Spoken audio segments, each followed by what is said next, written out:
Kia ora koutou katoa, ko John Reid toku ingoa. Welcome to this edition of Water New Zealand's podcast series, Tuara o Tuai. I'm John Reid from the Water New Zealand Climate Change Group. Today, we're going to preview some of the issues that will be discussed at COP28. This is the moment when we hope almost 200 countries will come together to review and strengthen the implementation of the Paris Agreement. As usual, I'm joined by my co-host Hannah Edmond and two fantastic guests. First is Amelia Linzey, who is CEO of Beca and has a background in policy and planning. Our second guest is Bupon Fakhruddin, who's the water sector lead at the Green Climate Fund. Both Bupon and Amelia are attending COP28 in Dubai.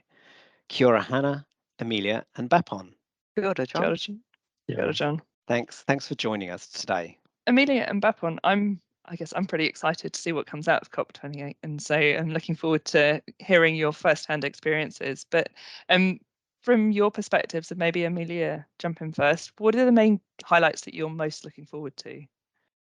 Oh, look, I mean, I think the scale of it will be something I'm really looking forward to seeing. Just these events are getting bigger and bigger, and this one is forecast to be our biggest yet. And for me, it'll just be getting my head around the number of people and the different countries and businesses that are looking at how we can make some change.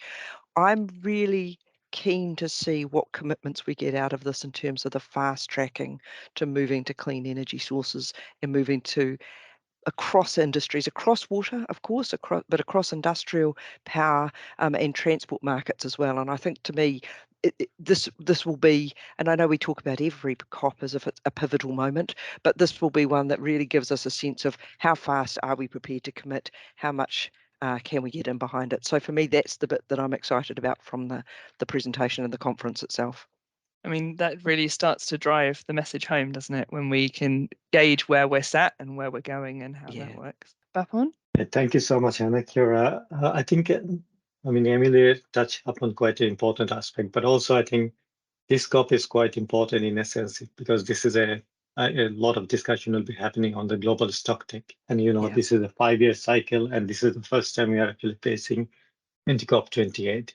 And then the other quite important area, you maybe saw that the recent recommendation by the Tech Committee on the loss and damage. Let's talk a bit more about that global stocktake, or the GST. That's concluded. It's the first stocktake that we've had. It's taken a couple of years to do, as I understand it, and the initial outputs really is trying to say, how close or are we to sticking to that 1.5 degrees. Initial outputs were not all that hopeful, but I don't know if Bupon, you want to say a little bit more about that?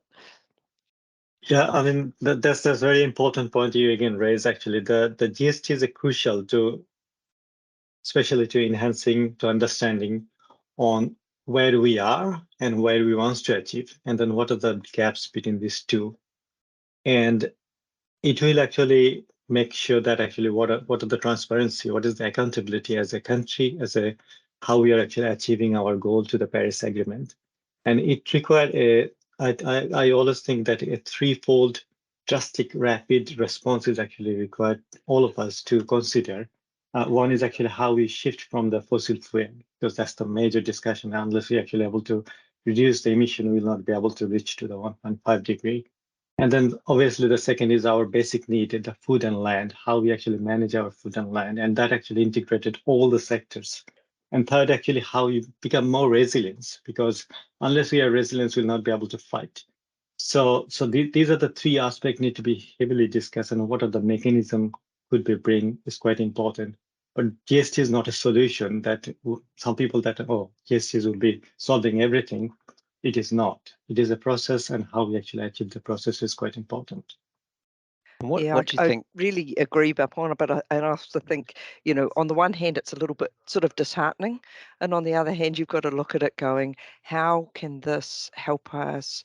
How can this information help us share and learn from what glimmers of hope there are, what glimmers of promise there are, and how we can latch onto them, but also how we can use it to trigger and drive some ambition in the areas where we are not making the change. So I do think that the transparency that it brings gives us a platform for a conversation, as long as we're prepared to be upfront and honest about where we are making good progress and where we're not, and sharing it. And I think that's it's as with all strategies, it's absolutely critical to know where you're going. And we can't do the famous saying, hope is not a strategy. And I think the GST really gives us a grounding of proving that, and proving where can we, where do we need to focus and get some action and change for the good and the bad in terms of where we're heading at the moment. So it'll be an interesting test again to see the dynamic of how all the people at COP respond to that information, because we need to put the defensiveness aside and the reasons and excuses aside and move to what can we see that can help us learn from it and set some ambition from it, so that it can be a positive process. The key piece that I'm picking up from what both of you are talking about there is that there's two things: there's stopping us from continuing on, which is where that GST piece comes from, but there's also the acceptance that there is this change coming, and how do we manage that change or minimize the impact on us of that change. And so it's an acceptance as well as driving for the fact that we're trying to reduce what that looks like and how bad that gets. And what I guess John and I were really interested in is what the main issues around discussions that impact New Zealand are, and what you guys feel from a New Zealand perspective might be most of interest and hot topics to watch. So for me, and maybe just hooking into that conversation you're talking about for the transition and the adaptation mitigation side of the equation, and certainly if you're in your sort of more grim read days, that's definitely something you get from the stock take in terms of what do we need to be starting to think about, or what do we need to really accentuate in our thinking about where we need to look for adaptation and mitigation. And I think in New Zealand, I make a comment about we have a focus. We have had a focus a long time on our edge. We're an island nation, and we have a lot of island neighbours, and our island neighbours are going to be more significantly impacted than us. So part of the just transition is New Zealand thinking about what does that look like for the Pacific countries that we are so close to, and what is the work and the contribution that we're going to make to help with some of that. So I think that's really important. And I think the other side of the adaptation and resilience conversation is the growing awareness of all of our systems needing to understand what that adaptation looks like. It's not just the land-sea interface, but it's the weather events, it's the lack of water and the abundance of water and various, the changing climatic cycles because of that. And I think for me, that will be a really important part of COP this year, that raising what is it that we've banked in, and how do we balance the scale of maintaining that ambition to limiting global warming to 1.5 degrees, but also starting to invest in what's the scale of change that we need to invest for the adaptation and resilience for the communities. I think that's a very big topic here in New Zealand, and as I said, a very big topic for our Pacific partners. And some really important social impact around all of this as well. It's not just the physical infrastructure, it's the social side of it as well that kicks in. Yeah, so I'm really interested about the demographic implications, migration-wise for New Zealand, but also, in fact, the whole Southeast Asia region in terms of what part we will play in that dynamic as well. I think that's a interesting outcome, I think, of some of the conversations we're having. Probably I'd just like to add here, actually, as New Zealand has a quite ambitious climate target, especially looking at the Article 6, which is actually one of the discussion area in the COP these times.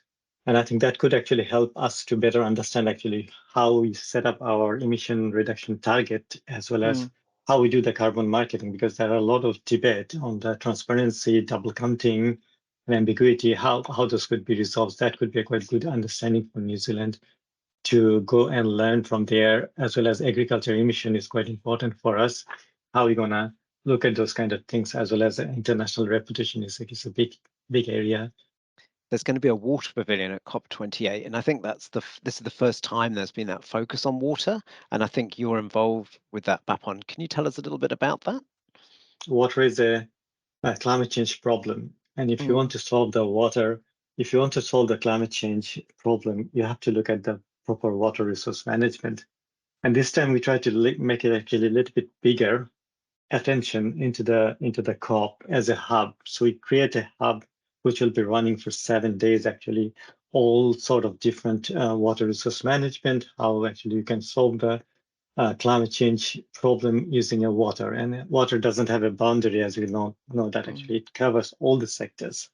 So we'll be discussing various issues, discussion, talks, and all the participants, or as well as agents will be there to come and understand water-related issues and how you really solve those water-related problems for climate change.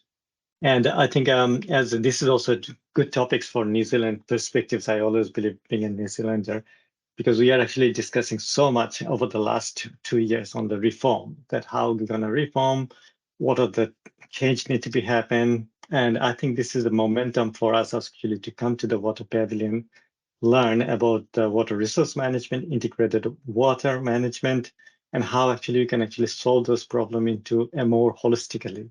Still, we think that we are look at water as a silos, but it needs to be have a more integrated manner as a nexus, and also looking at water as a asset class, because how we manage water properly is quite important. Yeah, I think that's one of the things we were trying to get to with our strategy for the New Zealand water industry to reach zero carbon, was trying to bring some of those different sort of aspects together, when often with the way that the New Zealand's government policy is written, it's actually split across different sort of sectors. So we're trying to bring some of that together. Bupon, I would be interested just to think about that. One of the areas in New Zealand that I've been fascinated about with our water system is looking at Te Mana o Te Wai and Māori Maturanga Māori systems for managing water. Will there be good profile of other Indigenous knowledge systems in water management? I think that would be an exciting area. Again, thinking about, we have the advantage in New Zealand, I suppose, of being an island nation. So the water system you talk about is across our country. Fascinating to look at places where water moves across countries and across those political boundaries as well, because as you said, John, difficult enough within New Zealand, and then you start thinking about it moving across countries. So Bupon, just interested in perspectives that might be at the pavilion from that sort of cultural dimension of water management as well. Yeah, that's very important point you raise, actually. If you look at any across the world, all the indigenous people and their all heritage, how they look at actually water, they always actually think everything is interconnected, similar like Maturanga Maori. So our earth, our ocean, our land is interconnected, and you cannot actually look at it as a silos. And that's one of the things also from the GCF, we try to emphasize that we cannot just look at water. Water needs to be linked with weather, climate, ocean, and water together. Yeah. And unless you actually feels that way, it's not going to solve your problem. And obviously, people should be the center of heart, because it needs to be need-based solution rather than actually top-down or bottom-up. Sounds exciting. Looking forward to it. Thank you. Days and days wandering around the pavilion. I can see it now. wish we could all be there. Yeah, absolutely. It'd be really cool. So I guess, well, we definitely know that we want to be going to the water pavilion, but who are the movers and the shakers that we want to be watching out for across this conference? Because there's a lot of different things going on in different places, and I guess unless you're there, and probably even if you are there, it's quite hard to know where to look and what to pick up on. Amelia, maybe what are your thoughts? I thought about this and I thought and looked at all the names and look at the agenda and see who's talking about what. And I think there's a couple of things that will be interesting. I suppose people like Bill Gates are great as business leaders because they can provoke in a way that can, as I suppose King Charles will be able to do in the opening as well, the advocacy and debate that can generate. So I think that will be exciting in terms of setting some ambition, because then you get into the negotiation and the political country debate and more detailed negotiation. I think, and just talking to the issues of Indigenous knowledge and reflection of that, I think people like Madeleine Diouf-Sarr, if I've said that correctly, and the commentary she will make on vulnerable nations will be really important and valuable in what we will see. But to me, and this is where I come from with Beca, I'm really keen to see the practical things that people are doing. So it'll be the quiet pavilions and projects and initiatives that are on the ground that I think will be the really exciting ones that we will see. What's happening on the ground that's working here that we can bring back to New Zealand, to Australia, and to the Pacific. For me specifically, thinking about how can we apply some of that stuff. So I think that's the bit that I'm really excited about. And the movers and shakers will probably be the little things and projects that people are doing locally at some level will be the things that you can really go, I can see how I can practically apply that. So which is a really important part of what we've been talking about through all of these podcasts, is the fact that it's not just about the big organizations at the top, those grassroots conversations and those people doing the practical work. It's really a really important part of all of this. So yeah. I think that kind of hits that nail on the head, doesn't it, in the messaging. Bupon, what are you most excited, or who are you most excited to see? I mean, I'm quite excited in a sense. Actually, I see a lot of voice from our SEEDS people and SEEDS leaders, which is actually quite encouraging. If you look at the Barbados Prime Minister, our Pacifica ministers, they're actually quite vocal, and then it will create some big noise, I think, in the pavilion. But also look at the COP28 presidency, which is actually UAE government itself, and that would be they'll be play a critical role to negotiation in this particular year. So how that we are all actually looking for actually to see what role actually they play in this particular cases.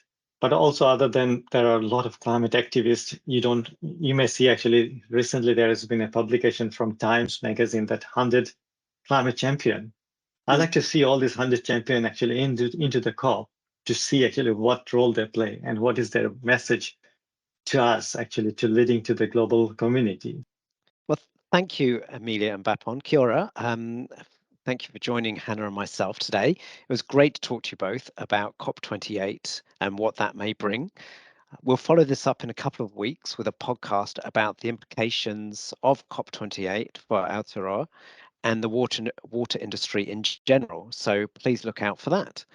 Thanks to everyone for taking the time to listen into this podcast. So see you next time.